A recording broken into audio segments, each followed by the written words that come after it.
Alright, we're here today to learn how to create a frequency distribution chart as well as a histogram in Excel.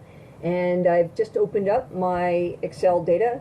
You can see that previously I've entered some data for VO2 max values and I've entered some data for distance walked. I'll remind you that in Excel and in SPSS that the columns represent the variables and then the cases or the persons are indicated in the various rows. So for instance, if we look here, this person who might be in row 6 has a VO2 max score of 48 mils per kg per minute and in 2 minutes had walked 113 meters. So now what we want to do is, you see that previously I have created my output here with descriptive statistics. I've gone up here to data and I've clicked on this. And when I click on data, I can go to data analysis. I can choose descriptive statistics, and I can create this kind of an output. We're going to see that this output is going to be very valuable to us because for the VO2 max data in particular, we can see that the minimum VO2 max score in this distribution is 41, and the highest score in this distribution is 55. Hence, the range is shown here of 14. So the first thing to do is to kind of think of where are we going with this histogram? How ultimately would we want this data displayed? If our job is to recreate what we see here, I want to show you that, as is true for most frequency distributions, whether we put it as a smooth curve or a histogram, we see that the frequency is here on the y-axis and the scores are indicated here on the x-axis. And what we want to pay attention to now is what is the way that we want to group these various scores on the x-axis. In this first illustration, you can see that if I'm trying to recreate a histogram that looks like this from your textbook, you can see that this x-axis is divided up, and these bars are bars that indicate how many scores were a 40. There were none. How many scores were a 41? Appears that there's one. How many scores were a 42? Looks like there were none. A 43, a 44, a 45. So what we have here is that each of these columns will represent, the height of these columns will represent the frequency of scores between essentially 40 and 41, 41 and 42, 42 and 43.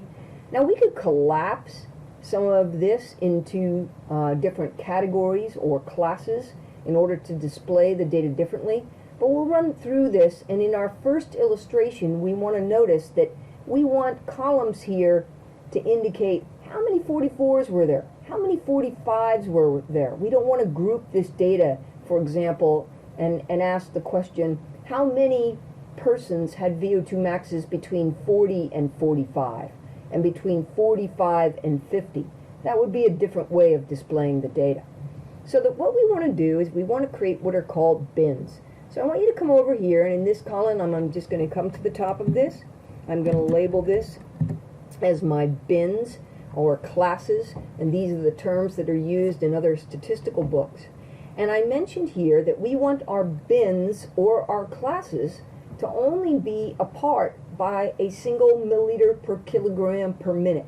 We want a column, a column, a column, a column, and each of these columns to contain the frequencies for only that particular VO2 max range.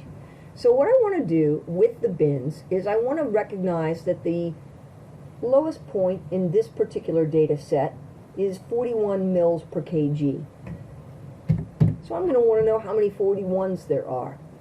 I also am going to be interested in how many 42s there are. So I'm going to enter this, even though I can see from the visual already, I maybe can scan here and I see that there are no 42s. I still want something to be represented here so that I can have equal spaces along my x-axis or my score axis. My next, I'm going to put 43. Next, I'm going to put 44. And you can see here that I'm going to want these bins, these columns, to go all the way up to a VO2 max score of 55, which is the highest score in this particular distribution. Now I can use Excel. Excel's pretty smart. You can see here that I can bring my cursor over to 41. I can click on it. I can hold my left click button down. I can drag over these numbers and highlight them. Down in the lower corner here, I then can drag this down, and I want to drag it down to illustrate that I want the bins to go from 41 to 55. Excel recognizes that I'm starting a pattern here, and that it's going up by 1 as we move down.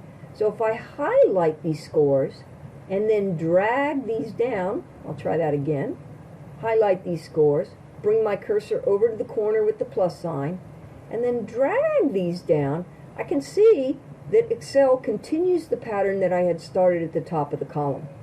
We said that our maximum score was to 55, so I really don't need this data up here.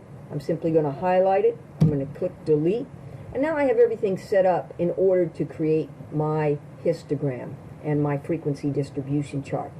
So what I'm going to do is I'm going to come over here, I'm going to go on to data, I'm going to come back to the data analysis tool pack, I'm going to click on it, and unlike before where I clicked on descriptive statistics, this time I'm going to scroll down and I'm going to click on histogram. I'm going to hit OK, and once again Excel is interested in over what data do you want to create this frequency distribution chart or histogram. That's my input range. So you can see here that I'm going to take and put my cursor over VO2 max. I'm going to scroll down with my with the clicker pressed down in order to highlight all of these values. And we now see that at the input range that Excel is going to use to create my chart and my histogram is indicated here. I then need to come up to the top and I need to identify the bin range. You'll remember that the bins refer to how many baskets or divisions down here, and we see here that we're going to want to know how many are 41, how many are 42, how many are 43. So what I'm going to do for the bin range is I'm going to put my cursor here. Okay, I'm going to click on bins, and once again I'm going to drag down, and you see that my bin range is now identified. I'm going to click on labels because I've included the column labels in. I'm going to check on output range because I want to display this particular chart and histogram right on this piece of, or this sheet within Excel and not another worksheet. So I'm going to click on output range. I'm going to put my cursor in here and I'm going to say, you know what, I want to create my output and I want to put it right down here. It doesn't matter really where you put this. It's just you need to know where it goes. You can click on any cell. And then what you want to do is come down here and we're going to click on cumulative percent. We're going to click on chart output and then we're going to click OK. And you can see that what I have here is that Excel has created a frequency distribution chart for me.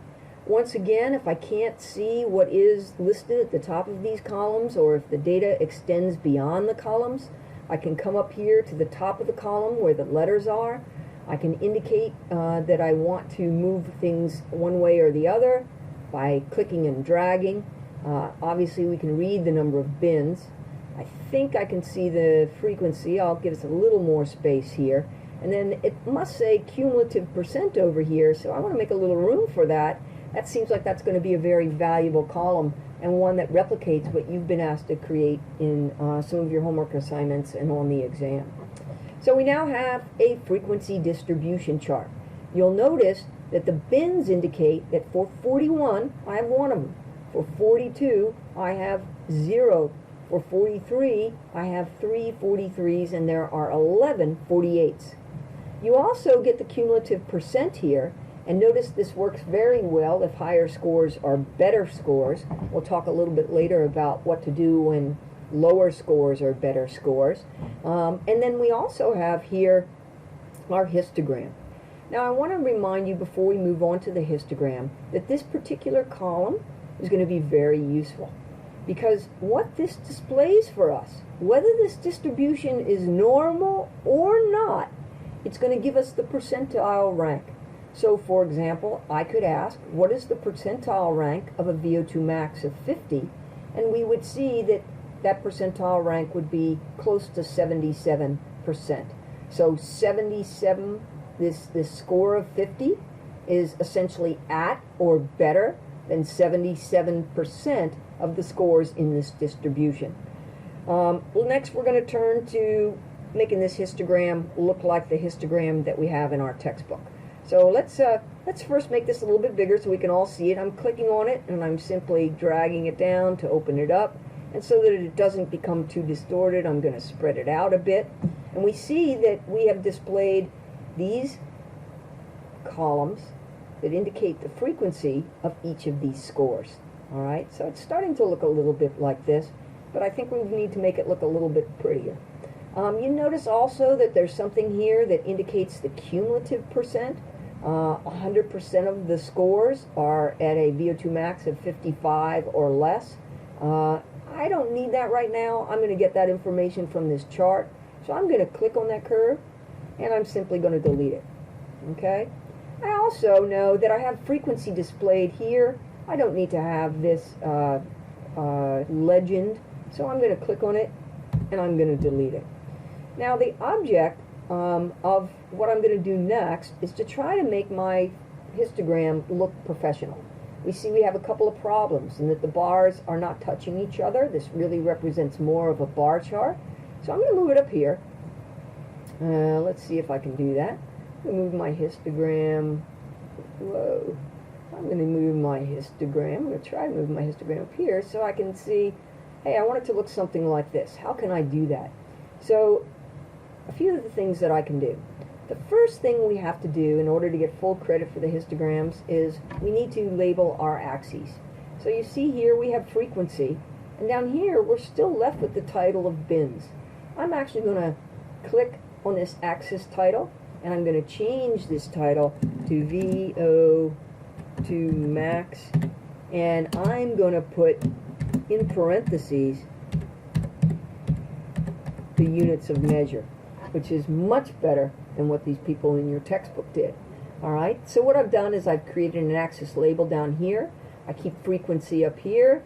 Alright, looks nice. And you can see that it's really beginning to look a little bit more like the distribution that is shown in your textbook.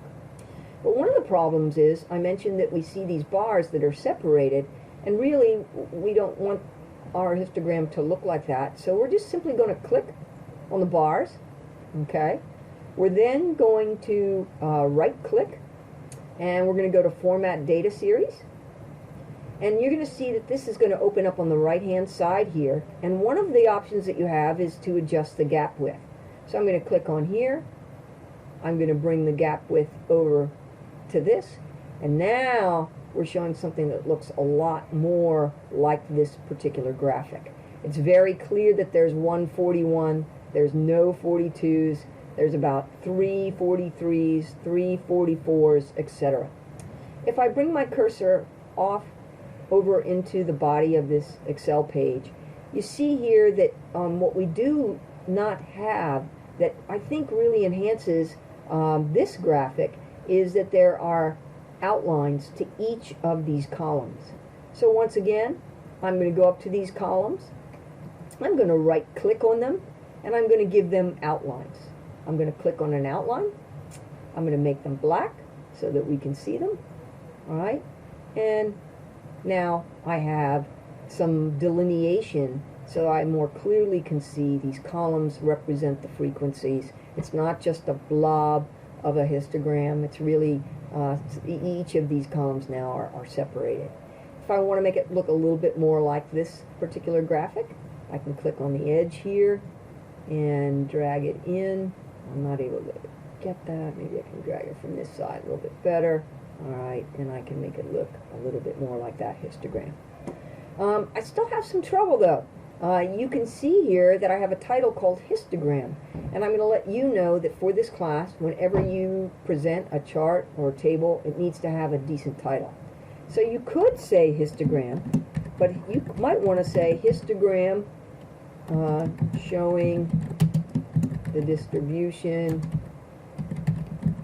of VO2 max scores And you could put the athletic group for soccer players. And then I always like to do this. I like to indicate what are the number of cases or subjects that I've used to create this histogram. So I'm going to put n equals 65 here. So now we see we have a histogram showing the distribution of VO2 max scores. We have VO2 max values that are shown down here, and the units of those values are shown. Frequency is nicely displayed in this axis, and I think we've done a pretty good job of trying to replicate what this chart would look like. Obviously, you're going to have to make some different adjustments if you're going to change this bin width, and I'll be showing you that in a future video. Thank you.